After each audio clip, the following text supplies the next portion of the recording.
കാന നബി സല്ലല്ലാഹു അലൈഹി വസല്ലം യഖ്റഉൻ നൗമ ഖബ്ലൽ ഇശാഇ വൽ ഹദീസ ബഅദഹ. മുത്തുനബി സല്ലല്ലാഹു അലൈഹി വസല്ലം തങ്ങൾ ഇശാഇന് മുമ്പ് ഉറങ്ങുകയോ ഇശാഇന് ശേഷം ദുനിയാവിയായ സംസാരങ്ങൾ ഉപേക്ഷിക്കുകയും ചെയ്യുന്നവരായിരുന്നു എന്ന് ഹദീസ് നമ്മെ പഠിപ്പിക്കുന്നു. അതുകൊണ്ട് തന്നെ ദുനിയാവിൻ്റെ സംസാരം ഇശാഇന് ശേഷം നമ്മൾ ഒഴിവാക്കണം. ഇശാഇന് മുമ്പും മഗ്‌രിബിന് ശേഷമുള്ള സമയവും ഒഴിവാക്കണം.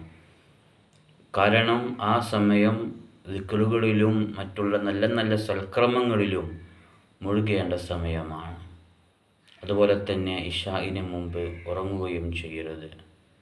അതുപോലെ തന്നെ ഇശാഇന് ശേഷം ദുനിയാവിൻ്റെ സംസാരങ്ങൾ നമ്മൾ ഒരിക്കലും സംസാരിക്കരുത് എന്ന് അഷ്റഫുൽ ഖൽഖ് മുഹമ്മദ് റസൂലുള്ളാഹ്. നല്ല രൂപത്തിൽ ജീവിക്കാൻ അള്ളാഹു നമുക്ക് തൗഫീക്ക് നൽകട്ടെ.